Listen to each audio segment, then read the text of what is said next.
Good day everyone and welcome to another video of Credit Solutions. Unfortunately, I've not been able to drop a video in a while due to the crisis that will be going on in Nigeria. And hopefully from now forward we'll be able to drop lots of content. And we're going to be dropping our content on Friday by 1 p.m. Please do well to keep a date with us and subscribe, like our videos. Please like, please subscribe, please, we beg you. We can't do this without you. So please like, subscribe to our channel and comment your questions whenever necessary. You could criticize us. We're open to criticism. We want to improve, we want to become better for you. We hope that we could also learn from you and you could learn from us and it becomes a symbiotic relationship. But we cannot do that if you do not participate. So please subscribe, hit the notification button, and thank you. So today we're going to be looking at indices, okay? And indices basically is trying to, when we talk about indices, you know we could write 6 times 6 times 6 times 6 times 6 and keep writing till a very huge number. But when you do that, you eat up much space and eventually waste a lot of space that you can use to solve other maths problems. But if there becomes a way of representing these things in a simpler way, I believe we students we like simple things. So if we find a way to represent these things in a simpler pattern, we will all love it. And that is where indices started to come about. Now just count. 1, 2, 3, 4, 5, 6. Imagine writing this whole 6 things into one. Indices will just simply say, don't stress yourself. Write it as 6 is the power of 6. And you are all good. That is what indices does. So indices is simply trying to simplify multiplication of numbers, especially when it involves the same set of numbers. Okay? So we're going to actually try and understand indices, embrace indices, love indices, and see how we can trash any problem regarding indices, so that whenever we have questions on indices in the exam or any form, we just laugh because we know that we have it covered. Okay, so in indices, there are things you have to take note of. This is the general form of an indicial equation. As usual, A, because it's a variable, will become the coefficient. X is called the base, and N is called the index. The power, how many times it's multiplied. Okay, index of power is by power, because some power is to 7 raised to the power, 8 raised to the power. So that's the power we are considering. Now, how do we now apply indices? If I have 6 is power 6, what can I use it and do? You can use it and multiply, you can use it and divide, you can use it in various ways, and that's what we're going to actually be looking at. Okay, so let's take a look at the first scenario. And so you'll be able to apply these various ways. Let us look at how various ways you can apply these indices. For example, let's assume I have 5 is power of 3 and 5 is power of 2 in this case, and I want to try and solve this. How do I go about it? Now, that's where we have the laws of indices. The laws of indices. There could be more than this, but I believe this encompasses majority of them. So we have x to the power n times s to the power m. It's simply x to the power n plus m. X to the power m divided by x to the power n is x to the power m minus n. Just the divide is to minus, the times is to plus. Okay? And this one, x is power a raised to the power of m. It changes, the power changes to multiplication. This one, x is power 1 over a. We have x is power 1 over a, whatever a is 2, 3. It's just the n to, that's a roots of x. You know, like square root, if it's 2 square, like what number to multiply 2 times, I'll give you x. If it's 3, what number you multiply 3 times, I multiply, I'll give you x. So it's not confusing. This just power and root, the same thing. A is power 0 is always 1, and a raised power minus 1 gives us 1 over a. So, how do we apply this? I'd like to do this, and to apply this, we have 5 raised power 3 plus times 5 raised power 2. So, we have 5 raised power 3. And by law of indices, say we take only 1. So, this means equals 5 raised power 3 plus 2. That gives us 5 raised power 5. This 5 raised power 5 divided by 5 raised power 2, still 5 raised power 5, divided to minus 2. That gives us 5 raised power 3. So these are very simple ways of solving indices. But most times you never get indices as simple as this as an advanced student or as a growing student. And that's why I got some of these very complex questions. I know students do struggle with these questions. Are going to tackle various aspects of indices that students will struggle with. And I hope that if I am able to tackle these problems, I will be able to solve any questions with any indices. Okay, let me start from this one. 9p, n is power p, times 27 is power of q equals to 3 is power of n. And you have to express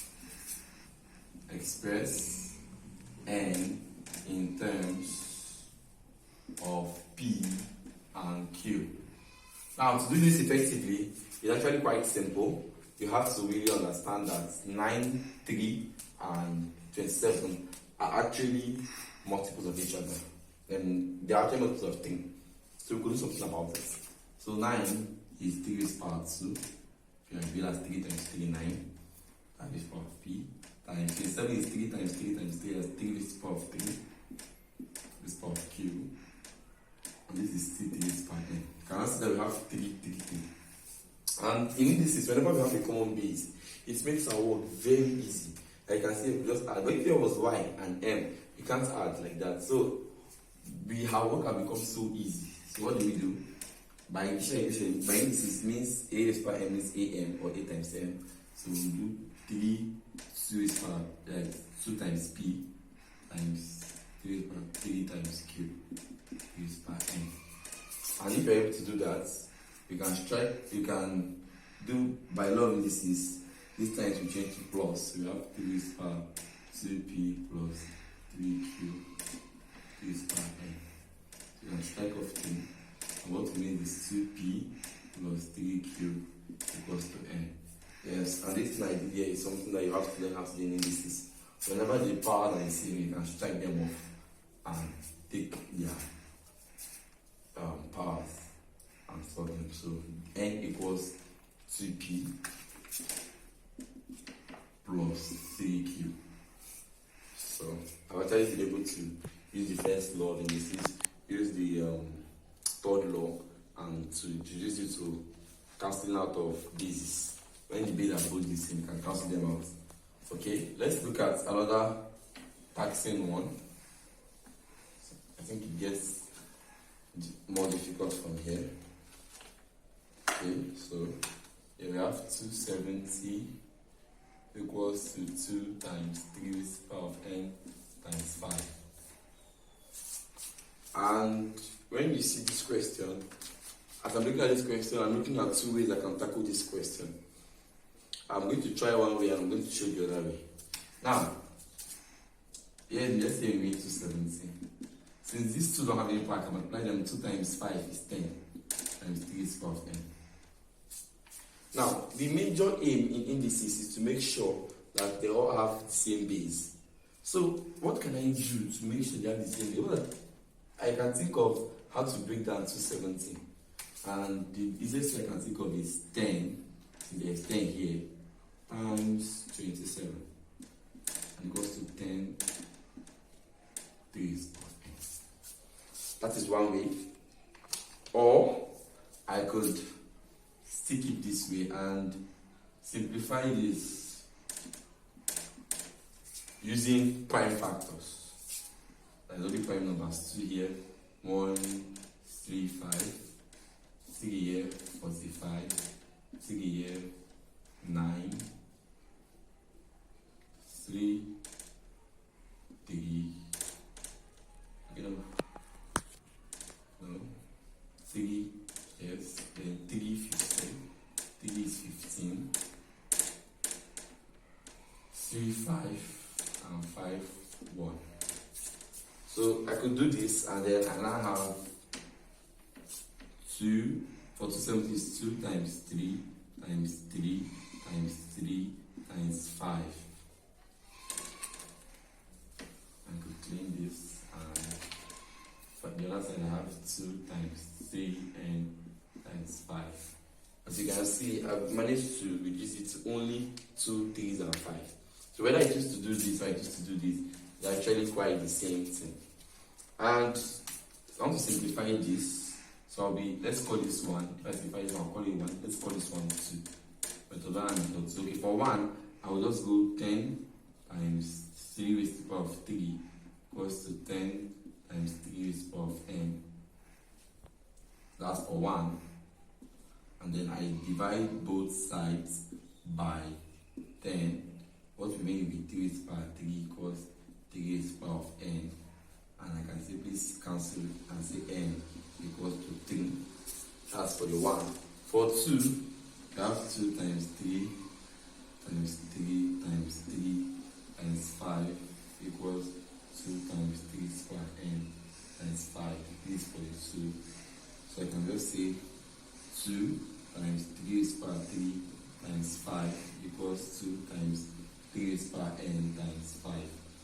So I can try to because the same is power 1, power 1, power 1, and they're like same bases. I can cancel same bases out. Bible side by 2, cancel same bases, Bible side by 5.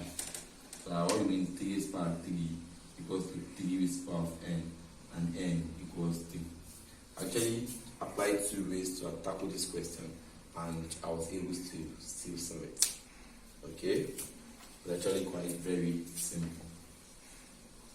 And the last, okay, I don't know if it's going to be the last. Let's see how many questions we can take. Okay, let's look at this. And we have 5 times 8 is the power of 3n plus 1 equals to 18. And how can we go about this? Now, this one has to do with a whole lot of things. And you can see that this 8 is power 3n plus 1. I'm going to try to do something. I want to try and do something quite easy. Since this is 5 multiplying this, I don't want 5 ends to multiply 8. So let's divide both sides by 5. If I do that, I'm going to have 8 is power 3n plus 1 equals to 8 divided by 5. So you get to 8 is power 3n plus 1 equals to 16. So most time when you try to isolate, if you can isolate whatever is carrying the index, once you isolate it, then you are good to go. And you know that 16 is 4 is to the power of 2, or 2 is to the power of 4. Okay? So we're trying to bring them to a base that they both understand, a language that they both speak. So this 8 is 2 is power 3. But if you use 4, 4 does not have 4 is power 3 is not 8, so 2 is power 3 is better. We have 3n plus 1, and this one will be 2 is to the power of 4. Yeah, 2 is to the power of 4. So we have this, so you use this and multiply everything inside here. So you have to, just like this law says, you use this and multiply it. So you use this and multiply everything inside. Should be 3 times 3n, 9n, 3 times 1, 3, equals to 2 is to the power of 4. And as usual, we take off the 2's. We have 9n plus 3 equals to 4. So try and collect like terms. Collect like terms. We have 9n equals 4 minus 3. When this 3 goes away, becomes minus. We have 9n equals 1. Divide both sides by 9. We have 9n over 9 equals 1 over 9, and n equals 1 over 9. And I'll be able to trash another question regarding indicial equations. So for our viewers, I would like to drop a question which I actually drafted by myself based on complexity. I actually drafted it in my head, and I really hope that our viewers at home could actually try it out and actually get it. The channel will be giving out a 500 naira recharge card to the first person who would successfully comment the correct answer to this question. Okay, and the question is 10 is the power of n plus 2 plus 10 raised to the power of n plus 3 divided by 10 is the power of n equals to 50.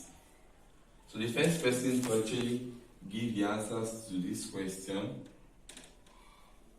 on the comment section and get it correctly will be getting the 500 naira recharge card in whatever network the person uses. Okay, so please let us try to attempt this, and this will tell us if we have been able to learn Indices and Indices equation very well. Thank you so much for watching, and thank you for listening to me up to this time. If you don't understand the first example, the second, the third, please do help to comment that you don't understand, and I'm always open to teach people. Okay, I will always help you. I am here to help you. Okay, so please do not be shy, do not be afraid, do not even be too proud to text me. I'm not better than you, you're not better than me. We're all working together to achieve success in education. And I hope that after watching this, we can be able to confidently solve initial equation. Please like, subscribe, comment.